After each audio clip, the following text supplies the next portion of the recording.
Bonsoir à vous tous et bienvenue dans votre émission Ça tourne, une émission dans laquelle le monde de l'image sera mis à l'honneur. J'espère que vous êtes bien installés car voici ce qui vous attend ce soir.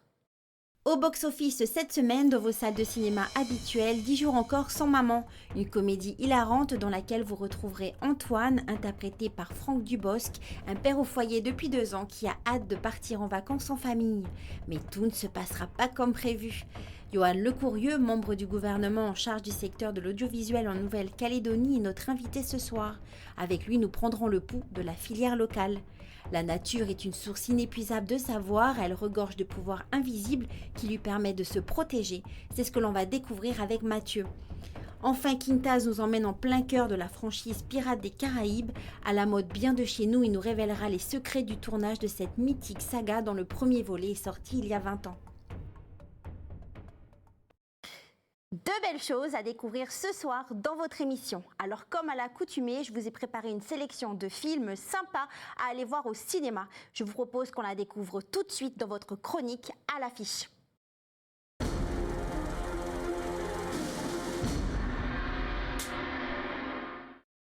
On commence avec le film 10 jours encore sans maman. Antoine, interprété par Franck Dubosc, père au foyer depuis 2 ans, a besoin de vacances. Mais voilà que le jour J, sa femme Isabelle lui annonce qu'elle ne pourra pas partir avec lui. Antoine se retrouve donc 10 jours au ski seul avec ses 4 enfants. Lui qui avait besoin de détente, ses vacances s'annoncent bien mouvementées. On regarde la bande-annonce. Allez, avancez, c'est le choix. On me propose un licenciement abusif. Les audiences débutent lundi. Tu veux dire que je pars sans toi? Ok. On annule tout, on rentre.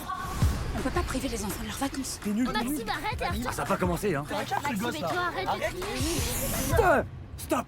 On vous a pas pris le respect, on est dans un train là. Sortez-moi un livre. Exécution. On se demande bien ce que les parents foutent, hein. On va passer 10 jours encore sans maman. Ah non. Ah, y a pas intérêt. Elle va pas nous faire le coup 2 fois. Allô? Ah bah alors. Je suis désolé, chérie, mais j'ai pas 1 minute à moi là. Papa, je glisse là. J'ai envie d'aller aux toilettes. Ah non. Papa, Archie me traite de bébé. Papa, toujours pas. Attends. Vous êtes peut-être faire un petit peu de hors-piste. Vous avez un bon niveau? Oh, je les brouille, oui. Eh bah décidément, le ski c'est pas ton truc, hein. Essaye la motoneige, c'est plus facile. J'ai bien cru que je t'avais perdu dans la forêt. Oh, pas du tout, tu rigoles. Tu connaissais un raccourci? Bien sûr.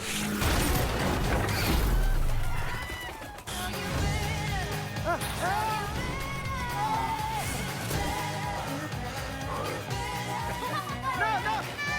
Joseph! Tu veux de l'arnica? J'en ai marre, hein. Vous avez vu que dans quel pétrin vous me mettez? Va faire ton pipi. Vas-y. Et merde! Kiki. Enfin, dans le film Une histoire d'amour, Justine et Katia tombent follement amoureuses. Malgré le regard des autres, elles décident d'avoir un enfant, mais les choses ne se passent pas comme prévu. On regarde la bande-annonce. Ah bah pas trop tôt. Tiens, amène ça au camion. Ouais. Pourquoi t'es là? Je suis obligé, c'est mon frère. Elle est hétéro, hein. Je sais. Chut. Et maquée aussi. Tu vas la revoir? Bah non, ça n'a pas de sens, hein. Ok. Si tu veux mourir seul, c'est ton droit. Si nous sommes tous réunis, c'est pour célébrer l'amour de 2 êtres. Je vous déclare unis. Vous pouvez vous embrasser comme vous le faites depuis que vous êtes arrivés. T'as repéré la danseuse? Jolie, hein? Un peu jeune, non? Ça va, tu vas pas l'épouser. Claire, Katia, Claire. Je crois que j'ai envie d'un enfant avec toi. Ça coûte combien? On pourrait demander à ton frère. Pour le même prix, tu pourras avoir un jet ski. Ce sera un meilleur investissement. J'ai peur d'être une mauvaise mère. Parce que j'ai mon père en moi et c'était pas un super papa. J'ai toujours peur qu'il surgisse. Il va rien m'arriver. Ni à toi, ni à nous. Elle est pas là l'autre maman? Non, elle avait un rendez-vous de boulot.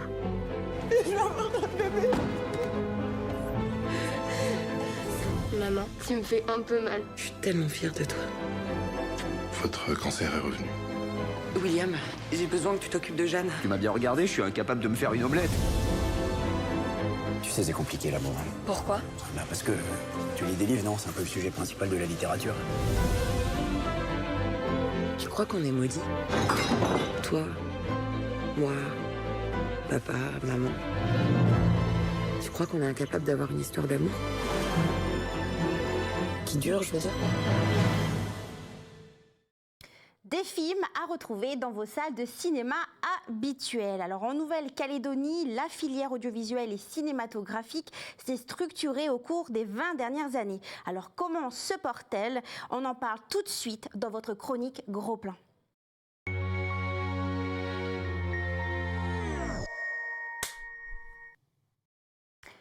Ce soir, nous avons la chance de recevoir Yohan Lecourieux, membre du gouvernement de la Nouvelle-Calédonie, en charge notamment du secteur de l'audiovisuel. Yohan Lecourieux, bonsoir. Bonsoir. Merci à vous d'avoir accepté notre invitation. Avec plaisir. Alors récemment, une étude inédite sur la filière audiovisuelle a été rendue publique.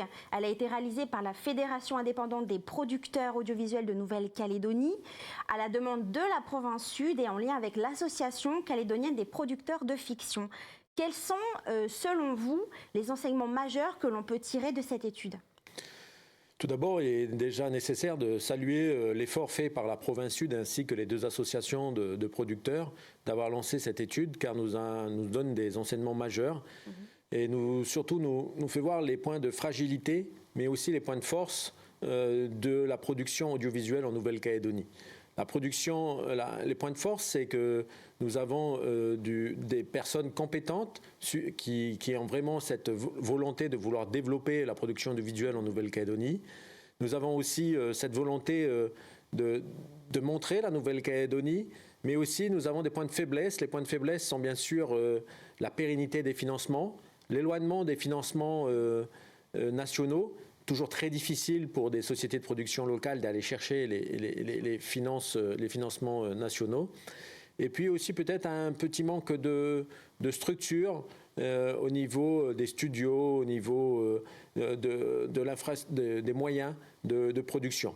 Mais ce qui est important au cours de cette étude, c'est de montrer vraiment tout le travail accompli depuis quelques années, depuis que se formalise petit à petit la production audiovisuelle en Nouvelle-Calédonie. Et donc, il était intéressant de faire un point intermédiaire à travers cette étude pour pouvoir corriger et que notamment la Nouvelle-Calédonie, à travers des ateliers qu'elle souhaite mettre en place au cours de l'année 2023, pouvoir répondre aux attentes des professionnels pour pouvoir améliorer cette production audiovisuelle. Alors justement, l'une de vos missions consiste à présider et à animer le Fonds audiovisuel et cinématographique de Nouvelle-Calédonie. Est-ce que vous pouvez nous expliquer à quoi sert ce fonds exactement ? Ce fonds, au départ, il était là pour centraliser toutes les aides qui existaient en Nouvelle-Calédonie, dans les provinces, sur la production audiovisuelle. Et il a eu le mérite au moins de réunir tous les financeurs, qui sont les financeurs institutionnels déjà, donc la Nouvelle-Calédonie, mais aussi les 3 provinces, et puis les diffuseurs que sont bien sûr Calédonia, NC Première, Canal+, et aussi certains autres financeurs tels que l'OPT ou Lagoon. Et donc il est important de les remercier déjà de leur soutien, de leur investissement, parce que c'est grâce à ces fonds, grâce à ces financements que le fonds est alimenté et permet donc de soutenir la production audiovisuelle de la Nouvelle-Calédonie. Mais il soutient la production à 2 niveaux. Au niveau de la création, au niveau technique, c'est-à-dire la préparation du dossier, la préparation à l'écriture, la recherche de lieux de tournage. Donc il y a cette première aide qui est très importante pour préparer un bon documentaire ou un bon film. Et puis vous avez après vraiment ce qu'on appelle l'aide au tournage, et donc qui vient compléter sur l'ensemble du dispositif. Et maintenant, ces dernières années, nous avons eu aussi des demandes. Et ce qui est bien pour professionnaliser, bien sûr, la communauté de l'audiovisuel en Nouvelle-Calédonie, c'est cette aide à la formation, donc plutôt des formations collectives dans un premier temps, car il est nécessaire d'avoir aussi des personnes formées, parce que mettre à disposition des différentes sociétés de production. Il faut savoir que ce fonds existe depuis 2017. Nous avons financé quasiment 206 dossiers. C'est quelques 36 à 40 sociétés de production qui en ont profité sur l'ensemble de la Calédonie, ce qui équivaut quasiment depuis 2017 à 800 millions d'aides qui ont été apportées à ces sociétés de production et donc qui ont permis de sortir des documentaires. Et cette volonté, ce n'est pas que de soutenir aussi la production audiovisuelle, mais c'est aussi de créer un fonds audiovisuel pour la Nouvelle-Calédonie, car c'est un moyen de diffuser l'image de la Nouvelle-Calédonie à l'extérieur. Alors, dans cette étude dont nous avons précédemment évoqué, il y a quelques comparaisons et certaines sont assez frappantes, je dirais. À titre d'exemple, la filière céréales en Nouvelle-Calédonie, elle crée environ le même nombre d'emplois, génère 3 fois moins de chiffre d'affaires, mais nécessite 3 fois plus d'aide publique que la filière audiovisuelle. Notre pays n'est pas en train de rater une opportunité économique. Alors, toutes les comparaisons sont compliquées et des fois difficiles parce que là, on parle d'une production audiovisuelle, d'un film. Certains pourraient prendre ça pour du confort, pour un bien de consommation et non quelque chose d'alimentaire. Mais c'est un secteur d'activité de la Nouvelle-Calédonie qui est en train de se développer et qui prend de plus en plus de place, et notamment chez les jeunes qui ont envie d'investir de plus en plus ce secteur audiovisuel. Et on s'aperçoit, par rapport aux chiffres que je vous ai indiqués, que maintenant les retombées économiques sont très importantes. Pour quasiment 1 franc investi dans la production individuelle par les collectivités, cela rapporte quasiment 3 fois plus, c'est-à-dire 3 francs pour la Nouvelle-Calédonie. Donc, sur les 800 millions investis ces dernières années, on peut estimer, selon l'étude qui est à paraître, c'est près de 2,4 milliards qui ont été investis en Nouvelle-Calédonie pour effectuer les différentes productions individuelles aidées. Donc, c'est vraiment un secteur qu'il est nécessaire d'aider au niveau de l'organisation de son financement, car on voit que la principale fragilité du fonds audiovisuel, c'est la pérennité et surtout la garantie des différents financements. Alors, la Polynésie française est un lieu de tournage pour le cinéma. On pense notamment à Pacification Tourment sur les îles, pour lequel Benoît Magimel a reçu le César du meilleur acteur. À l'image des îles Fidji, la Polynésie accueille aussi des productions de télévision. Comment expliquez-vous que la Nouvelle-Calédonie n'arrive pas à faire de même ? La Nouvelle-Calédonie reste une terre d'attractivité pour les différents tournages. Nous avons cette richesse de paysages entre la terre, les montagnes, le lagon, les différentes richesses et les différents paysages que nous avons sur la Grande Terre et les îles. Il est vrai que nos collègues et nos amis et nos voisins de la Polynésie et Fidji savent se vendre et savent vendre beaucoup plus la destination Nouvelle-Calédonie, et la destination Polynésie ou la destination Fidji. Et c'est bien là le problème, c'est qu'il est important maintenant, à travers la production audiovisuelle, de faire le nécessaire pour que les différentes sociétés de production viennent en Nouvelle-Calédonie et soient attirées par la Nouvelle-Calédonie. Et pour cela, il faut se donner les moyens de les attirer. Donc il y a différents types de moyens, les moyens financiers que l'on peut mettre à aider une production internationale ou nationale à venir en Nouvelle-Calédonie, tout en s'appuyant bien sûr sur une structure locale. C'est ce qui est demandé lorsqu'on a des aides de la Nouvelle-Calédonie, c'est que toute production nationale ou internationale s'appuie bien sûr sur une société de production calédonienne ou basée en Nouvelle-Calédonie. Ce qui permettrait aussi de fortifier et de renforcer bien sûr la qualité des différents professionnels qui agissent dans la production individuelle, parce que ça permettrait cet échange technique, ce savoir-faire. Donc c'est vraiment, on va créer une communauté de professionnels qui pourraient répondre présent. Et bien sûr, il y a aussi de la capacité peut-être fiscale, c'est-à-dire que les 2 territoires que vous avez cités, que sont Fidji et la Polynésie, offrent des avantages fiscaux aux différentes sociétés pour pouvoir les attirer et faire donc les grandes productions, que ce soit au niveau documentaire ou cinématographique. Yoann Le Courrieux, dernière question. Alors, en forme de boutade, est-ce qu'être un bon politicien, c'est être un bon acteur ou un bon réalisateur ? C'est une excellente question. Aujourd'hui, nous sommes à l'heure de la surconsommation, de la surmédiatisation, de la surexposition, et on voit que beaucoup d'élus actuellement, que ce soit sur le plan national ou le plan local, adorent se surmédiatiser, voire même organiser cette surmédiatisation.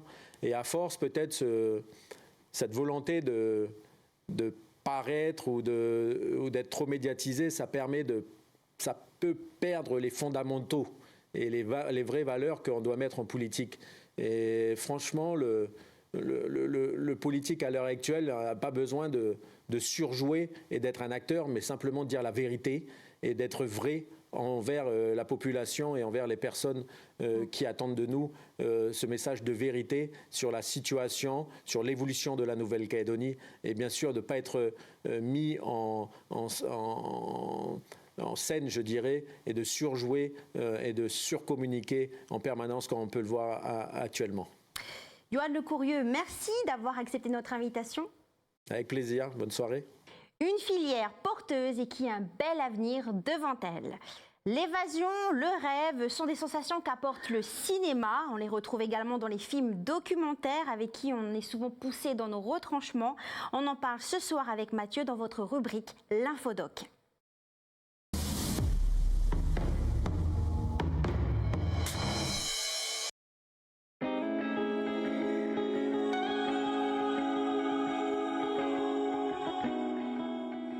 Cette semaine, dans votre rubrique... Comme quoi, l'homme a encore beaucoup à apprendre de la nature. Enfin, je ne sais pas vous, mais moi, je suis fan de Johnny Depp. C'est un sacré acteur qui incarne dans chacun de ses films à la perfection son personnage. Grâce à King Taz, ce soir, nous allons découvrir les secrets de tournage de Pirates des Caraïbes. Le Black Pearl, nous voilà.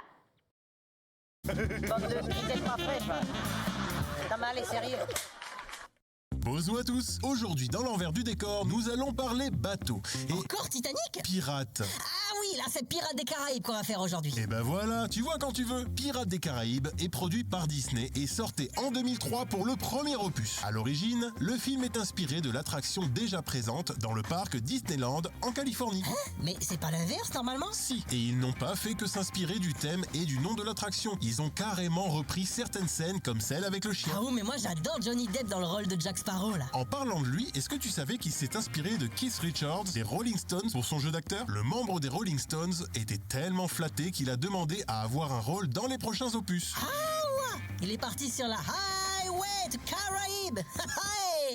Highway to Hell, Caraïbes. Oui, on a compris. Autre petite anecdote, la plupart des acteurs portaient des prothèses et des lentilles. Les prothèses en bois étaient fournies à ceux qui se plantaient des fourchettes dans l'œil. Ah, mais berk ! Et les lentilles solaires étaient fournies à Johnny Depp pour qu'il puisse tourner à l'extérieur sans avoir à cligner des yeux à la moindre apparition du soleil. Ah wow ! Je savais pas que ça existait ça. C'est fou tous ces accessoires. Eh oui, c'est la magie du cinéma. Notre émission touche à sa fin. Merci à vous de nous avoir suivis.